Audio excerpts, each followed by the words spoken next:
तो हमारे एक लिसनर ने हमें वॉरेन बफेट के 1991 से 1995 तक के Berkshire Hathaway share holder letters का एक बंडल भेजा है। और ये सिर्फ किसी कंपनी के एनुअल रिपोर्ट्स नहीं है। नहीं, बिल्कुल नहीं। ये तो मतलब किसी जीनियस के दिमाग में झांकने का एक मौका है। बिल्कुल।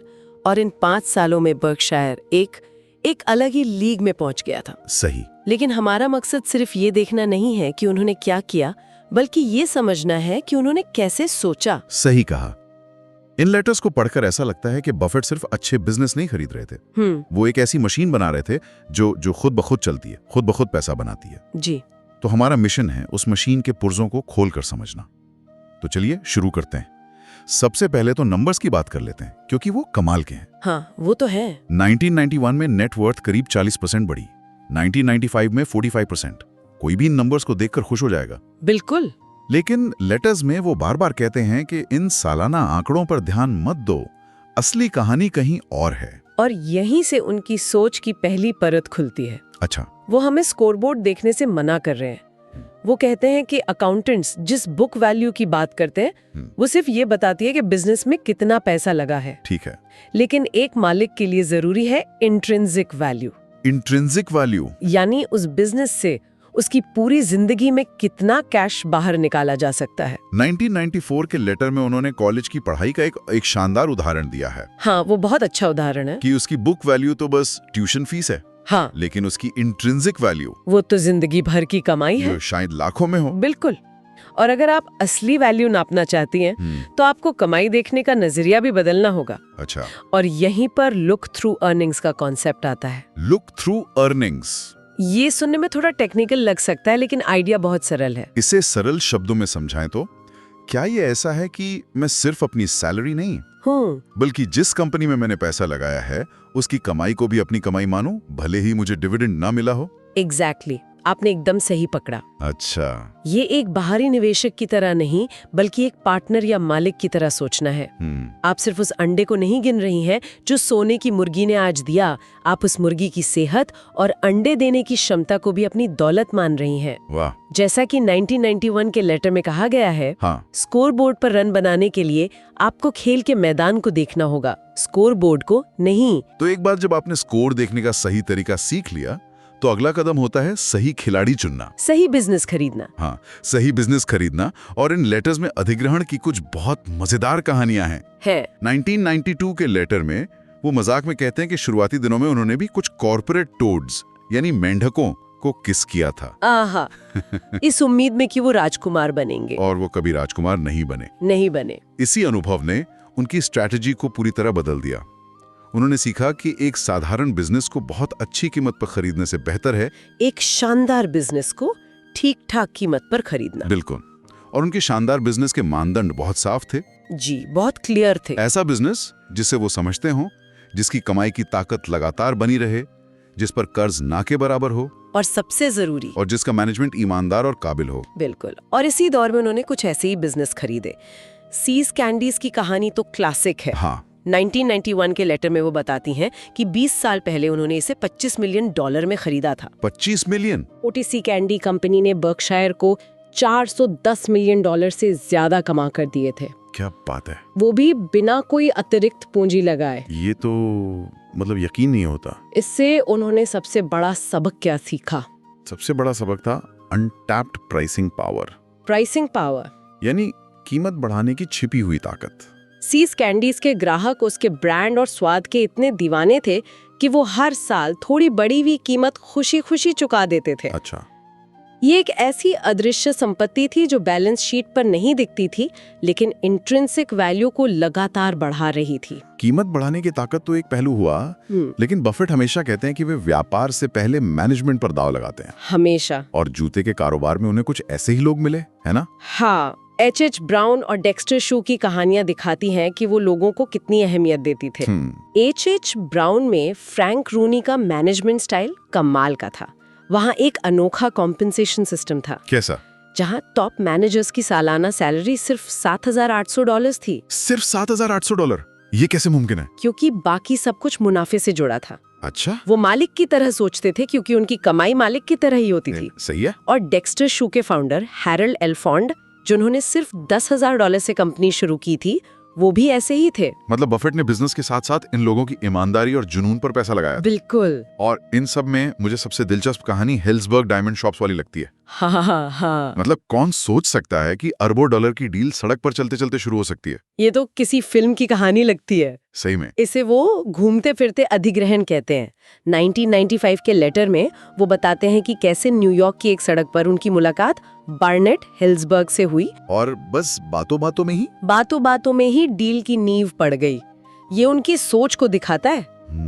उनके पास कोई बड़ी टीम नहीं थी जो हर वक्त M&A के मौके तलाशती रहे। वो बस एक अच्छे जीवन साथी की तरह एक अच्छे बिजनेस की तलाश में रहते थे, धैर्य के साथ, बिना किसी जल्दबाजी के। तो ठीक है, आपने स्कोर करने का सही तरीका सीख लिया, अपनी टीम में बेहतरीन खिलाड़ी भी चुन लिए, लेकिन हर खेल में जोखिम होता है। बिल्कुल। और निवेश की दुनिया में जोखिम को लेकर बफेट की सोच तो मतलब बिल्कुल ही क्रांतिकारी है। 1993 का लेटर इसी पर फोकस करता है। जी, वो अकादमिक दुनिया की जोखिम की परिभाषा यानी बीटा वॉलेटिलिटी, उसको सिरे से खारिज कर देते हैं। उनके लिए स्टॉक की कीमत का ऊपर नीचे होना जोखिम है ही नहीं। एक मिनट, मतलब वो कह रहे हैं कि बाजार का उतार चढ़ाव, जिसे बीटा कहते हैं, वो जोखिम है ही नहीं? नहीं है। ये तो सुनने में बहुत अजीब है। पूरी फाइनेंस की दुनिया तो इसी पर चलती है। क्या वो सिर्फ बाकियों को गलत साबित करने की कोशिश कर रहे थे? सवाल तो जायज है, लेकिन उनके नजरिए से सोचिए। ठीक है। उनके लिए जोखिम का असली मतलब सिर्फ एक है, पूंजी का स्थायी नुकसान, परमानेंट लॉस ऑफ कैपिटल। हाँ, वो वॉशिंगटन पोस्ट का उदाहरण देते हैं। 1973 में जब उन्होंने इसे खरीदा तो कंपनी का शेयर बुरी तरह गिर चुका था। अकादमिक थ्योरी के हिसाब से उसका बीटा बढ़ गया था, यानी वो ज्यादा रिस्की हो गया था। लेकिन बफेट के लिए तो ये एक सुनहरा मौका था। एग्जैक्टली। उन्हें वही शानदार कंपनी अब और भी कम दाम पर मिल रही थी। बिल्कुल।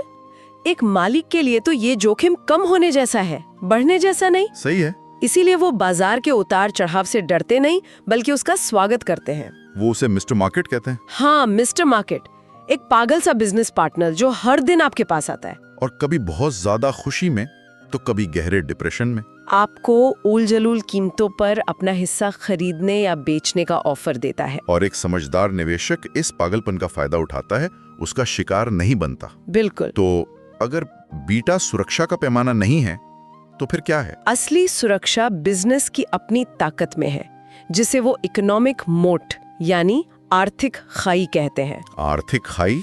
जैसे पुराने जमाने में किले के चारों ओर गहरी खाई होती थी जो दुश्मनों को दूर रखती थी। हाँ। वैसे ही कुछ कंपनियों के पास भी ऐसी ताकत होती है जो कंपटीशन को घुसने नहीं देती। जैसे कि कोको कोला का ब्रांड। हाँ, या उसका डिस्ट्रीब्यूशन नेटवर्क, या जिलेट का रेजर ब्लेड मॉडल।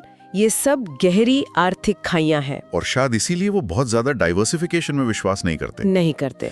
वो कुछ ही बेहतरीन कंपनियों में बड़ा दांव लगाना पसंद करते हैं। हाँ, 1991 के पत्र में वो महान अर्थशास्त्री केन्स का हवाला देते हैं। क्या कहते हैं वो? अपना सारा पैसा कुछ ऐसे बिजनेस में लगाओ जिनके बारे में आप गहराई से जानते हो और जिनके मैनेजमेंट पर आपको अटूट विश्वास हो। ये इकोनॉमिक मोट वाली सोच का ही नतीजा है। जी। तो अब हम उस मशीन के सबसे दिलचस्प और शायद सबसे जरूरी पुर्जे पर आते हैं। वो ईंधन जो इस पूरी बुकशार मशीन को चलाता था, बीमा का कारोबार और उसका जादू, जिसे फ्लोट कहते हैं। फ्लोट को समझना बर्कशायर को समझने की चाबी है। हर लेटर में इसका जिक्र जरूर होता है। तो ये फ्लोट एक तरह से एक ऐसा बैंक अकाउंट है जिसमें ग्राहकों ने प्रीमियम के तौर पर पैसा जमा तो कर दिया है। हाँ। लेकिन वो उसे क्लेम के तौर पर निकालने की जल्दी में नहीं है। सही। और इस बीच बर्कशायर उस पैसे को अपने बिजनेस में या शेयर बाजार में निवेश करके कमा सकता है। आपने इसे बिल्कुल सही और सरल तरीके से समझाया है। ये दूसरों का पैसा है जिसे आप अपने काम के लिए इस्तेमाल कर सकती हैं। और सबसे अच्छी बात यह है कि ज्यादातर बीमा कंपनियों को ये पैसा रखने के लिए कीमत चुकानी पड़ती है, जिसे अंडरराइटिंग लॉस कहते हैं। लेकिन बर्कशायर का बीमा कारोबार इतना अनुशासित था कि वो अक्सर अंडरराइटिंग प्रॉफिट कमाता था। मतलब उन्हें पैसा इस्तेमाल करने के लिए मिल भी रहा है और उस पर वो अलग से कमाई भी कर रहे हैं। हाँ, ये तो नेगेटिव इंटरेस्ट रेट लोन जैसा हो गया। बिल्कुल, ये मुफ्त से भी बेहतर पैसा है। अच्छा। 1993 में बर्कशायर के पास $2.6 बिलियन का फ्लोट था और उसे रखने के लिए उन्हें कोई कीमत नहीं चुकानी पड़ी, बल्कि $31 मिलियन का मुनाफा हुआ। वाह। 1995 तक ये फ्लोट बढ़कर $3.6 बिलियन हो गया था। यही वो सस्ता लंबा चलने वाला ईंधन था जिसने बफेट को धैर्य रखने की आजादी दी ताकि वो मिस्टर मार्केट के पागलपन का इंतजार कर सके। इसी से जुड़ा उनका सुपर कैट पुनर्बीमा का कारोबार है, जो सुनने में बहुत जोखिम भरा लगता है। हाँ, सुपर कैट री इंश्योरेंस, बड़ी बड़ी आपदाओं का बीमा करना। हाँ, और वो खुद मानते हैं कि ये बहुत जोखिम भरा है। अच्छा। 1993 के पत्र में वो इसकी तुलना एक ऐसे दाव से करते हैं जो 100 साल में 25 बार होने वाली घटना पर लगाया जाए। मतलब आप कई साल तक जीतते रहेंगे, लेकिन एक दिन ऐसा आएगा जब आप सब कुछ हार सकते हैं। तो फिर वो ये क्यों कर रहे थे? क्योंकि बर्कशायर के पास दो ऐसी चीजें थी जो दूसरों के पास नहीं थी। एक तो बहुत बड़ी पूंजी जो बड़े झटकों को सह सकती थी, और दूसरा और अजित जैन। अजित जैन, जिनका जिक्र बफेट लगभग हर लेटर में बहुत सम्मान से करते हैं। वो उन्हें इस व्यवसाय का मार्गदर्शक जीनियस कहती हैं। अजित जैन की जोखिम को आंकने की क्षमता बेजोड़ थी। यही वजह है कि बर्कशायर ऐसे जोखिम लेने को तैयार था जो दूसरे नहीं ले सकते थे। 1995 के पत्र में माइक टायसन की जिंदगी का बीमा करने जैसे अनोखे सौदों का भी जिक्र है। हाँ, ये उनकी क्रिएटिविटी और लचीलेपन को दिखाता है। वो किसी भी जोखिम का मूल्यांकन करने को तैयार थे, बशर्ते कि उसकी कीमत सही हो और वे उसे समझ सकें। बिल्कुल। जहां दूसरी कंपनियां स्टैंडर्ड टेबल्स को देखती, वहीं बर्कशायर फर्स्ट प्रिंसिपल से सोच रहा था। उनकी रचनात्मकता और लचीलापन ही उनकी असली ताकत थी। तो अगर हम इन 5 सालों की कहानी को एक साथ जोड़कर देखें, तो ये सिर्फ अलग अगर निवेश के सबक नहीं है। नहीं, ये एक अद्भुत सेल्फ फ्यूलिंग मशीन की कहानी है। सही कहा, ये एक सिस्टम है।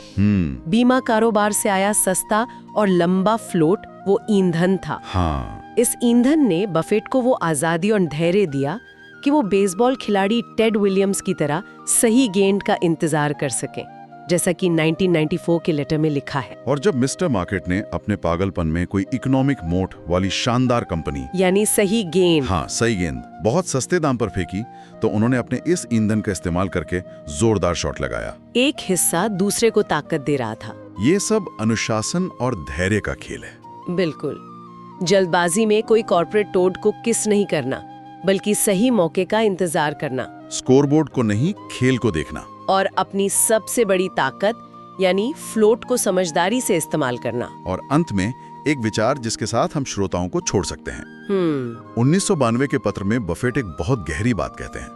कुछ कंपनियों और यहाँ तक कि कुछ उद्योगों के लिए कोई अच्छी दीर्घकालिक रणनीति मौजूद ही नहीं होती। ये बहुत जरूरी सबक है। वो एयरलाइन उद्योग का उदाहरण देते हैं, जहाँ राइट ब्रदर्स से लेके आज तक खरबों डॉलर की पूंजी लगने के बाद भी कुल मिला के मालिकों को नुकसान ही हुआ है। हाँ, कभी कभी आप कितने भी स्मार्ट क्यों ना हो, अगर आप गलत खेल खेल रहे हैं तो आप जीत नहीं सकते। तो आज के श्रोताओं के लिए सोचने वाला सवाल ये है, आज की इस बदलती दुनिया में, टेक्नोलॉजी और कंपटीशन के इस दौर में, वे कौन से उद्योग या कंपनियां हो सकती हैं जिनके लिए शायद कोई अच्छी लॉन्ग टर्म स्ट्रैटेजी मौजूद ही नहीं है, चाहे उनका मैनेजमेंट कितना भी अच्छा क्यों ना हो।